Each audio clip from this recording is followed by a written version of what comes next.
যেখানেই পাবো সেখানেই ধাওয়া করব। ওনারা যেখানে বলছে যে সোজা আঙ্গুলে ঘি উঠবে না, আমরা আঙ্গুলটা বাঁকা করে ওদেরকে শায়েস্তা করব। পিছন থেকে যদি একটু বলি, 1971 সালে যখন বাংলাদেশের পাকিস্তানরা আমাদের উপর যখন অত্যাচার শুরু করলো, তখন শেখ মুজিবুর রহমান সাহেব বাংলাদেশের স্বাধীনতার ঘোষণা দিয়ে উনি কিন্তু স্বেচ্ছায় আত্মসমর্পণ করে পাকিস্তান চলে গেল। ওখান থেকেই আওয়ামী লীগের পলায়ন শুরু। সেম 1/11-এর সময় শেখ হাসিনা কী করলেন, যে বাংলাদেশের যখন দুঃসময় তখনও দেশ থেকে পলায়ন করলেন। 2024-এ ছাত্র জনতার গণ অভ্যুত্থানে উনি ওনার সকল আত্মীয় স্বজন সহ বাংলাদেশ ত্যাগ করলেন, পলায়ন করলেন। মূলত আওয়ামী লীগের রাজনীতিটাই শুরু হয়েছে পলায়নের মাধ্যমে। বাংলাদেশটা এমন একটা অবস্থানে উনি নিয়ে গিয়েছিলেন যে একেবারে তলাবিহীন ঝুড়ির মতো।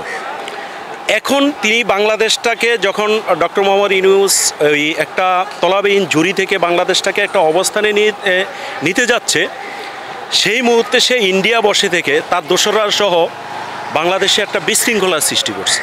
তার নেতাকর্মীরা অযথাই একটা ভয়ভীতি দেখিয়ে বাংলাদেশের মানুষকে ভয়ভীতির মধ্যে রাখতেছে, জ্বালাও পোড়াও করতেছে। উনি যখন ক্ষমতায় ছিল তার নেতাকর্মীরাই গাড়িতে আগুন দিতেন, জ্বালাও পোড়াও করতেন, দোষটা পড়তো জামাত ইসলাম এবং বাংলাদেশ জাতীয়তাবাদী দলের কর্মীদের উপর, যেমনটা শিকার বাংলাদেশের অনেক সাধারণ জনগণ হয়েছে। সেম এখন সে ইন্ডিয়াতে বসে তার গুপ্ত সংগঠনের কর্মীদেরকে দিয়ে জ্বালাও পোড়াও আবার শুরু করছে। বাংলাদেশের মানুষ এখন অনেকটাই সচেতন।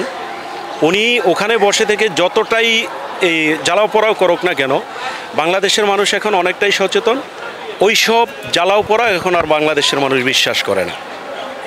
এই জন্য আমার দৃষ্টিকোণ থেকে আমি বলবো যে আওয়ামী লীগের যারা এখনও এই দেশে অবস্থান করতেছেন, যে দেশটাকে ভালোবেসে, এদেশের মানুষকে ভালোবেসে এইসব নেতাদের প্ররোচনায় পড়ে আপনারা দেশের ক্ষতি করবেন না। এটা আমি যারা এই দেশে এখনও লুকায়িত আছেন, যারা ফেসবুকের মাধ্যমে মানুষকে ভয়ভীতি দেখাচ্ছেন, এটা আমরা বিনীতভাবে অনুরোধ করব, যারা আমরা এই দেশের মানুষ। কারণ এই দেশে এখন আর পেশি শক্তির রাজনীতি নাই। এই মানুষ এখন সবাই সচেতন, এই দেশটাকে এখন তরুণ প্রজন্মের সবাই ভালোবাসে, আমরাও ভালোবাসি। তো আমরা চাই পেশি শক্তি রাজনীতি থেকে বেরিয়ে এসে জনগণের কাতারে দাঁড়িয়ে রাজনীতি করতে হবে, এই দেশটাকে ভালোবাসতে হবে। জ্বালাপোড়া আমরা স্থান থেকে আমরা সবাই প্রতিরোধ গড়ে তুলব, প্রতিবাদ করব, এবং তারা যদি এটা করতে চায় আমরা সেখানে দাঁড়িয়ে প্রতিবাদ করব, এবং যেখানেই পাবো সেখানেই ধাওয়া করব। ওনারা যেখানে বলছে যে সোজা আঙ্গুলে ঘি উঠবে না, আমরা আঙ্গুলটা বাঁকা করে ওদেরকে শায়েস্তা করব।